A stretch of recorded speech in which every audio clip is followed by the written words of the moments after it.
ఆపత్కాలములో నమ్మదగిన యేసు నామములో అందరికీ శుభములు పలుకుతూ నేటి బంగారు పరుగు ధ్యానంలో కొన్ని అమూల్యమైన జీవిత సత్యాల్ని, ఆధ్యాత్మిక సత్యాల్ని తెలుపుకుంటూ మరి కీర్తన 46 కొరహపుత్రులు రాసినటువంటి ఆ కీర్తనలో ఆ ధ్యానాలతో పాటు ఆ దేవుడు నమ్మదగిన వాడని వివరణ తెలుసుకుందాం.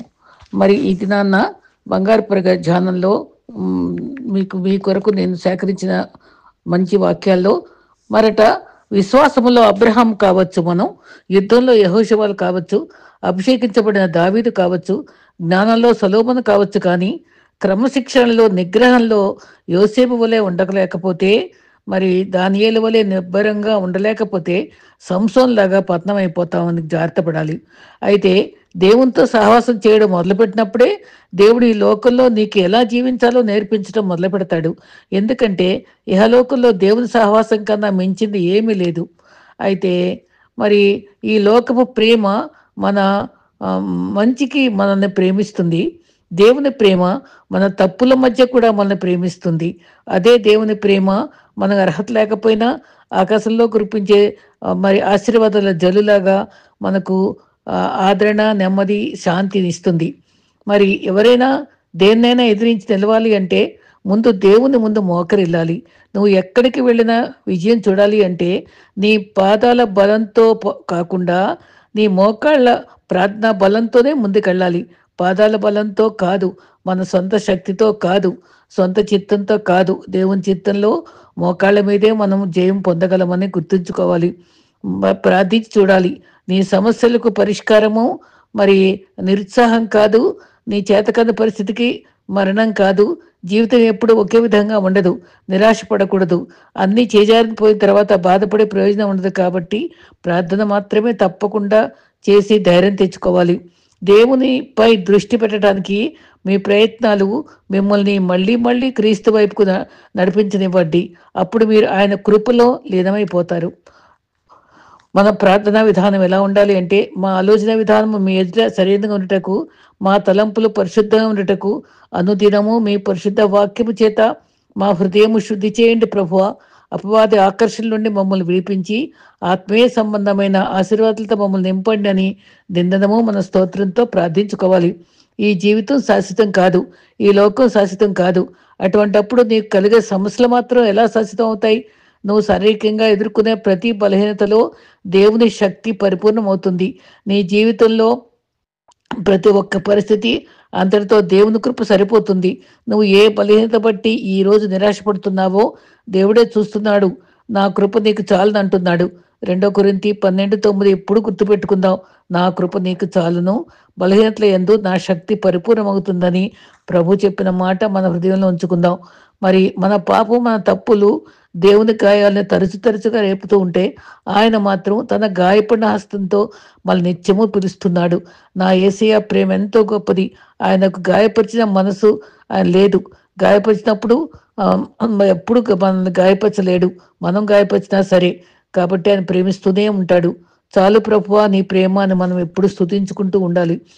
మరి నీ ముందున్న రోగం కన్నా, నీ ముందున్న అప్పుల బాధ కన్నా, నీ ముందున్న సమస్యల కన్నా నీ ముందర ఉన్న దేవుడే గొప్పవాడు. ఎక్కడ చక్కటి అభయమైన వాక్యం ద్వితీయోపదేశకాండము 31:8. మన ముందు నడుచువాడు యెహోవా, ఆయన తోడై ఉంటాడు, ఆయన విడువడు నడవాడు, ఇమ్మానుయేలుగా మన తోడుగా ఉంటాడు. అయితే దేవుడు నీతో మాత్రమే కాదు, నీలో కూడా ఉన్నాడు. విశ్వంలో అందరికంటే ఎక్కువగా నిన్ను అర్థం చేసుకోగలిగిన సామర్థ్యం ఆయనకుంది. శ్రమలు విస్తరించినప్పుడు నువ్వు ఒంటరి కాదని గుర్తుంచుకోవాలి. బలహీన సమయంలో నిన్ను బలపరచువాడు, మనకు ప్రాణం పెట్టినవాడు క్రీస్తే అని నమ్ముకోవాలి. నీకు కావాలన్నా అవన్నీ దేవుడు ముందే సిద్ధపరిచి దాచి ఉంచుతాడు. తగిన సమయంలో వాటిని నీకు అందిస్తాడు. ఇది నువ్వు నమ్మితే కలవరం ఉండదు, ధైర్యంగా బ్రతకాలి. మరి ఎవరిలో అయితే ప్రార్థనా శక్తి ఉంటుందో, ఎవరిలో అయితే వాక్యం పట్ల ఆసక్తి ఉంటుందో, ఎవరైతే వినయ మనసు కలిగి ఉంటారో వారిలో పరిశుద్ధాత్ముడు నదివలే ప్రవహిస్తాడు. చిల్లరే ఎప్పుడు శబ్దం చేస్తాయి, నోట్ల కట్టలు శబ్దాలు చేయవు.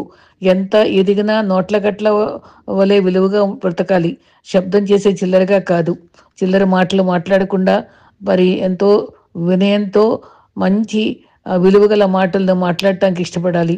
మరి మా ప్రభువుని ఎప్పుడు ఎలా ప్రార్థించాలి అంటే, మా ఆలోచన విధానము నీ యందు సరైన ఉన్నట్లుగా మా తలంపులు ఎప్పుడు పరిశుద్ధంగా ఉండటానికి అనుదినము నీ వాక్యము చేత మా హృదయం శుద్ధి చేయండి. అపవాది ఆకర్షణ నుండి మమ్మల్ని విడిపించి ఆత్మీయ సంబంధమైన ఆశీర్వాదాలతో నింపు ప్రభువా అని అడుక్కోవాలి.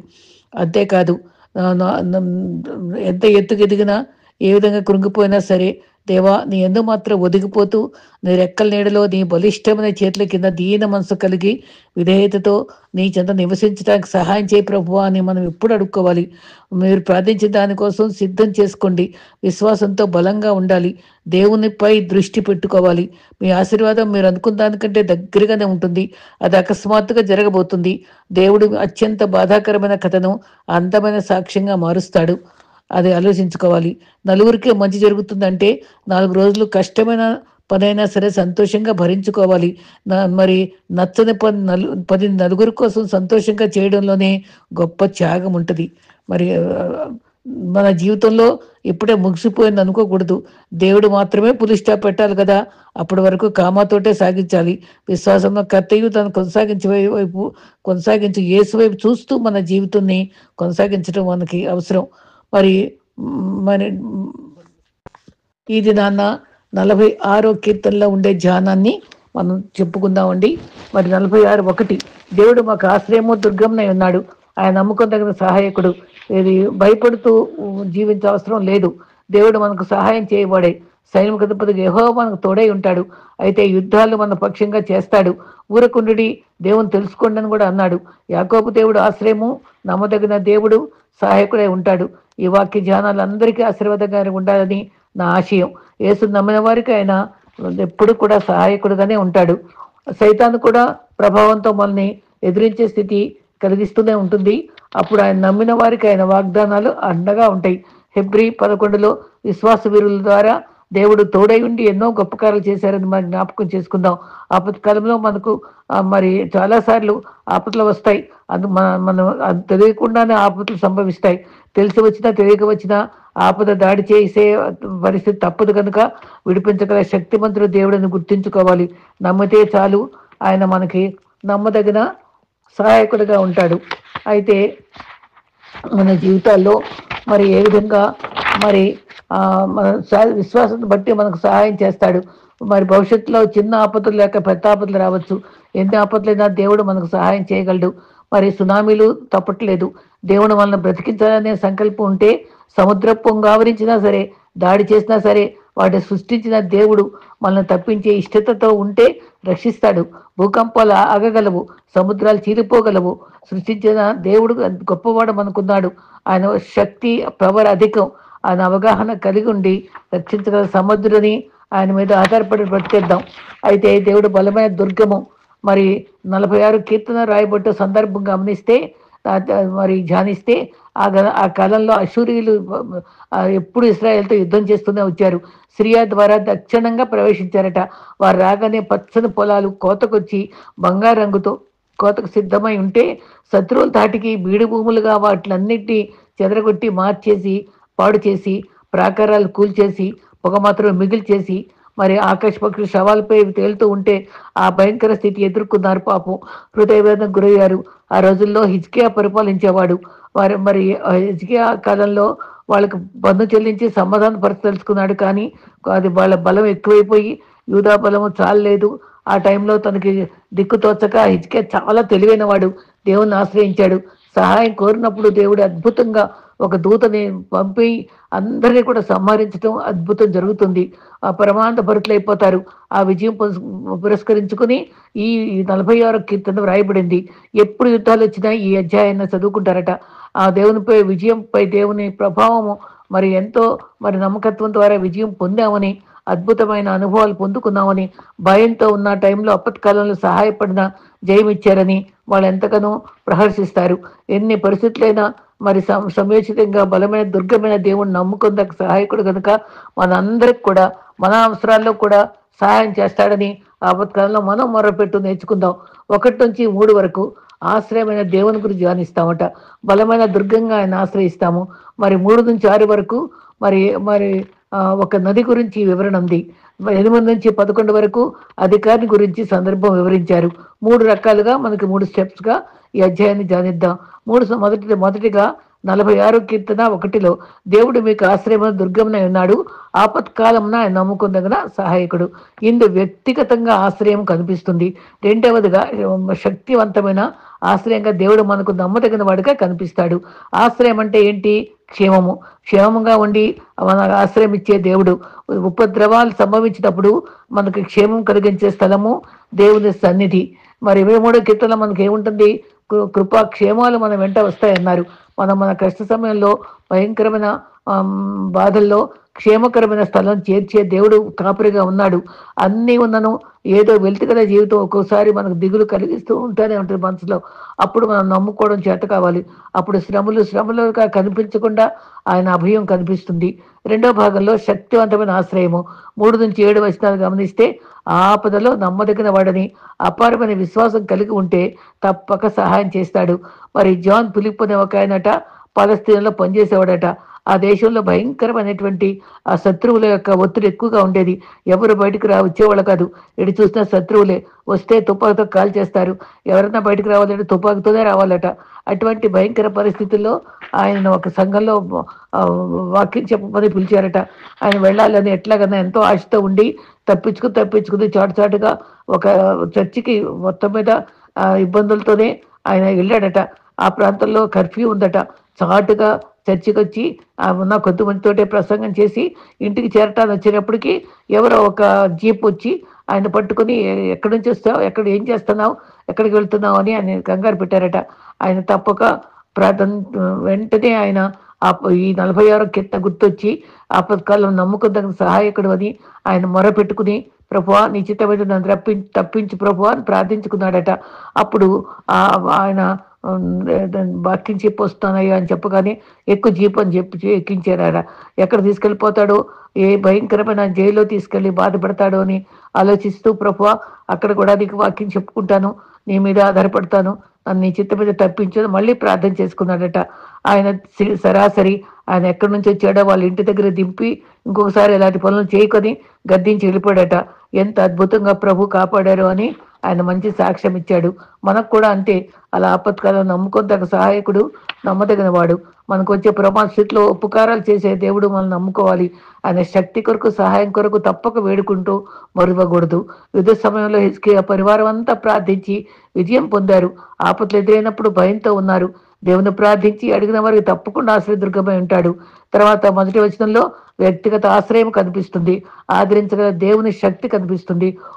ఉపకారం చేయగల దేవుడు కనిపిస్తాడు. సహాయం చేసి నమ్మకమైన దేవుడు మనం గుర్తించగలము. తర్వాత శక్తివంతమైన ఆశ్రయముగా మనం చూస్తాం. 2-3 వచనాల్లో శాశ్వతమైన ఆశ్రయం అది తాత్కాలికం కాదు. 2వ వచనంలో భూమి మార్పు నందును, నడి సముద్రంలో పర్వతములు మునిగినను, వాటి జలములు ఘోషించి నురుక్కట్టినను, మరి మునిగిపోయిన పర్వతాలు భయపడక్కర్లేదు. ఎందుకంటే నమ్మదగిన వాడు, శాశ్వతమైన ఆశ్రయం ఇచ్చే దేవుడు. యుద్ధ వాతావరణం చుట్టుముట్టినప్పుడు ఆపత్కాలంలో మొరపెట్టి విజయం పొందలేదా? భూకంపాలు, ఉప్పెన్లు, సునామీలు వచ్చినా సరే, సముద్ర కెరటాలు భూమిని ముంచిన భయంకర వాతావరణం కలిగిస్తే, యుద్ధ భూమిగా వినాశమైన స్థితిలో ప్రకృతి బీభత్సమైన మనం మాత్రము మనం నమ్ముకున్న ఆశ్రయదుర్గము మనకు ఆశ్రయంగా ఉంటాడు, మనల్ని విడిపిస్తాడు. శాశ్వత ఆశ్రయమైన దుర్గం ఆశ్రయించటం మన కర్తవ్యం. దేవుడు అన్నడు విడిచిపెట్టడు. శాశ్వతమైన ఆశ్రయంగా మనం నమ్మకంగా ఉంచితే ఆయన సంరక్షించి కాపాడువాడు. ఆశ్రయము శాశ్వతమైనది. 4-7 వరకు వచనాలు. ఒక నది కలదు. నది అనగా నిత్యము ప్రవహించేది. మరి యెరూషలేమును మరి ముట్టడి వేసి మరి చూసిన రోజుల్లో అషూరు సైన్యము చాలా బలమైంది.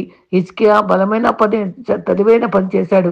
శత్రువులు ముట్టడి వేసిన సమయంలో ఆ శత్రువులు దాడి చేసి నీళ్లు వచ్చే ప్రాంతంలో నీటి యొక్క సరఫరా మూసివేసి వాళ్ళ నీళ్ళు లేకుండా నెలల తరబడి ఉంటే వాళ్ళు మాకు బానిసలైపోయి మాకు లోపడతారు, వాళ్ళు నష్టపడతారని శత్రువు యొక్క పన్నాగం అన్నమాట.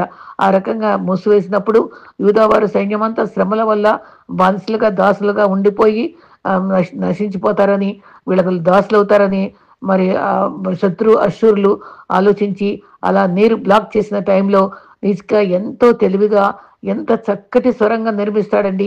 నేను హోలీ ల్యాండ్ వెళ్ళినప్పుడు ఆ సొరంగం గుండా మేము వచ్చాము. అక్కడ అదంతా కూడా చాలా చక్కగా వర్ణించారు ఆయన ఏం చేశాడో. అది నిజంగా దేవుని బిడ్డలకు ఆయన ఇచ్చే జ్ఞానము, ఆయన తప్పించే మార్గము మనకు ఆశ్చర్యం కలిగిస్తుంది. ఆ హిజ్కియా ఎక్కువ ఎగుతుంటే యెరూషలేము నుంచి ఆ కట్టడంలో పడమర భాగాన ఆ కాలువటండి 1777 అడుగుల పొడవున రాతితో సొరంగం మార్గం ఏర్పాటు సీక్రెట్ అనమాట ఏర్పాటు చేశాడు.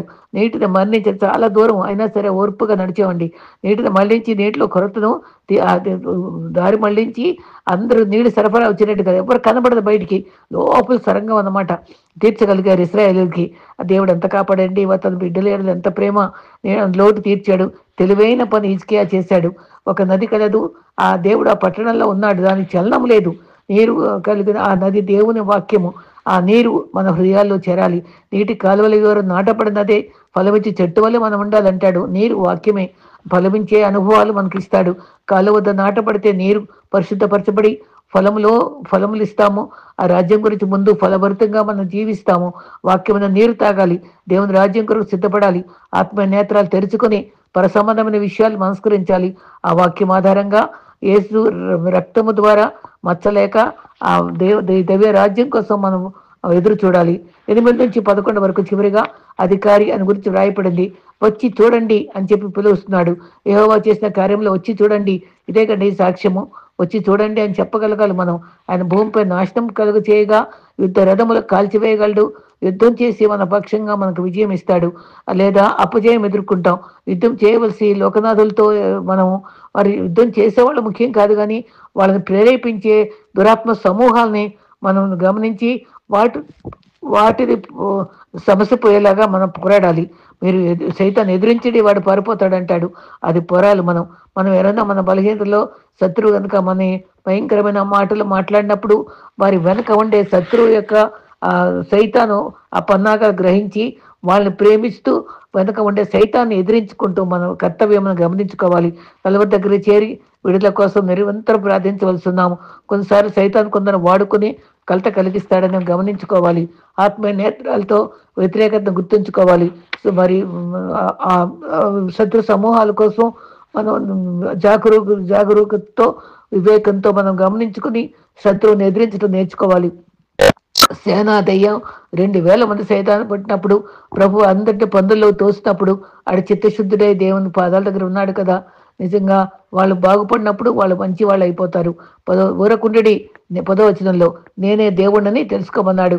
ఆయన వైపే చూడాలి. ప్రతి విశ్వాసి దేవునికి ప్రాధాన్యత ఇవ్వాలి. 3 రకాలుగా మనం ప్రాధాన్యత ఇవ్వాలండి. దేవునికి ప్రాధాన్యత ఇవ్వాలి, తర్వాత మనకి దేవుడిచ్చిన కుటుంబం కోసం ప్రాధాన్యత ఇవ్వాలి, తర్వాత మనం వెళ్ళే మందిరం, మనల్ని ఆత్మీయంగా బలపరిచే మందిరం వరకు ప్రాధాన్యత. దేవునికి, కుటుంబానికి, మందిరానికి మనం ప్రత్యేక ప్రాధాన్యత మన జీవితంలో ఇవ్వాలని గుర్తుపెట్టుకుందాం. మరి దేవుని పట్ల భక్తిని నిర్లక్ష్యం చేయకూడదు. దేవునికి సమయం కేటాయించాలి. అప్పుడు మనకు ప్రతిఫలం ఇస్తాడు. మరి దేవుని గురించి తెలుసుకుని ఆయన పని తెలివిగా చేయాలి. ఆయన పని సులువుగా చేయిస్తాడు. మనకు ఆ పద్ధతులు కూడా నేర్పిస్తాడు. హిజ్కియాకు నేర్పించి ఆ శత్రువు నష్టం నుంచి ఎంత చక్కగా నీటి సరఫరా ఇచ్చి కాపాడిన తెలివిచ్చిన దేవుడు మనకు కూడా సమయత సహాయం ఇస్తాడు కదా. మరి దేవుని దయకే కనిపెట్టాలి. దేవుని అపార ప్రేమ నమ్మకం కలిగి ఉండాలి. ప్రధాన స్థానం ఇవ్వాలి. పూర్తి స్థానం దేవునికే ఇవ్వాలి. చివరిగా సైనికుడికి యెహోవా తోడుగా ఉన్నాడు, యాకోబు దేవుడు ఆశ్రయమై ఉన్నాడు. ఎంత మంచి మాట అండి. ఆశ్రయముగా యాకోబు దేవుడు మనకున్నాడు, తోడుగా ఆశ్రయంగా ఉంటాడు. ఆయన నమ్మదగిన వాడు. శాశ్వతమైన ఆశ్రయము మనకి ఇస్తాడు. నమ్మదగిన వాడు, అభయం ఇచ్చేవాడు. ఇశ్రాయేలులకు యుద్ధం సమయంలో మందిరాల్లో ఈ కీర్తన పదే పదే పాడుకుని ఆదరణ పొందేవాళ్ళు. ఇది రాసింది కోరహ పుత్రులు. ఆపదలో ఆదుకునే దేవుడు మన హృదయంలో ఉంచుకొని మన నమ్మకంగా జీవిస్తూ జయం పొందాలి. మరి లోకంలో శ్రమ కలుగును, మీరు ధైర్యం తెచ్చుకోమని ప్రభు మనకు చెప్పారు. లోకాన్ని జయించదన్నారు. ప్రజలకు దేవుడు సమీపంగా ఉండాలని కోరుకుంటాడు. దేవుడు దగ్గరగా ఉండాలి. మనం ప్రార్థనకు జవాబులు ఇచ్చే దేవుడు. దానియేలు మరి 6:10 3 సార్లు ప్రార్థించాడు. యెరూషలేము తట్టు తిరిగి మోకరించి 3 సార్లు ప్రార్థించాడు. మనం కూడా ఆ పని చేస్తే దేవుడు సింహం వంటి బోన్లో పడవేసిన శత్రువులు మనల్ని ఎంతగా బెదిరించిన ఆ దావీదు తప్పించుకున్నట్లు మనల్ని కూడా తప్పించగలని నమ్ముకుందాం. గర్జించి సింహం వల్లే సైతాన్ని ఎదురు తిరుగుతూనే ఉంటాడు మనకి. అప్పుడు మనం కొండల తట్టు కనులెత్తి యెహోవా నీవే నాకు సహాయం అని అడుక్కోవాలి. నీవే మా దిక్కును యెహోషాపాతులాగా ఆశ్రయిస్తే ఆయనే మన పక్షంగా యుద్ధం చేస్తాడు. యుద్ధం యెహోవాదే అని అనుకోవాలి. ఆయన ఆశ్రయించాలి. అప్పుడే మనం బతుకుతాం. ఆయన ఎవరి మనసు నీ మీద అనుకుంటుందో ఆయన యెషయా 26లో ఆయన పూర్ణ శాంతిగా చేస్తాడు. మనకి 26:4 కూడా చక్కటి మాట ఉంది. యెహోవా ఆశ్రయదుర్గము, ఆ యుగ యుగంలో నమ్ముకోండి అన్నాడు. ఎంత మంచి మాట అండి. ఒక రోజు కాదు, 2 రోజులు కాదు, యుగ యుగాలు ఆయన నమ్ముకోవాలి. నమ్మదగిన వాడు, ఆయన బొమ్ము చేయడు. బ్రతుకుట క్రీస్తే, చావైతే లాభం అని పౌలు వాళ్ళు అనగలగాలి. ప్రార్థనలో మడుకుగా ఉండాలి, ఎడతెక్క ఉండాలి, పట్టుదలతో ప్రార్థించాలి. ఆ ప్రార్థన మనకు అలవాటు అవ్వాలి. ఆయన సహాయం చేస్తాడు. ఆయన సహాయం చేసే నమ్మకస్తుడు.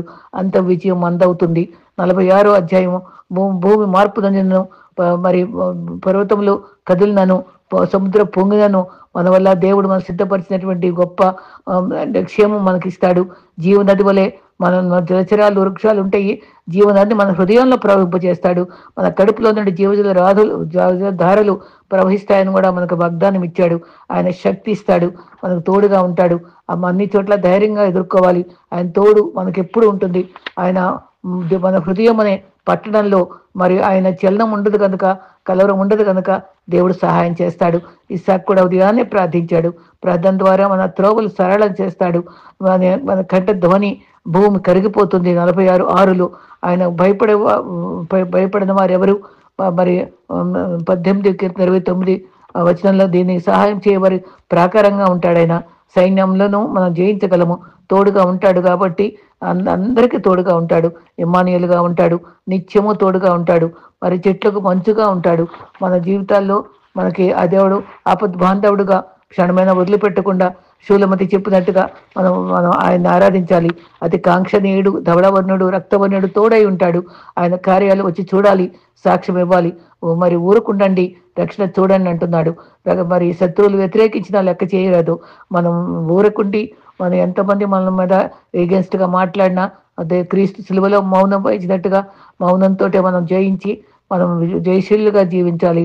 ఆటంకాలు తొలగించి ఆదరించే దేవుడు, విజయం ఇచ్చే దేవుడు, నమ్మదగిన దేవుడు కనుక మనల్ని కాపాడే దేవుణ్ణి మనం ఆశ్రయిద్దాం. అటు కృప మనకు అనుగ్రహించుగాక. ఆమేన్.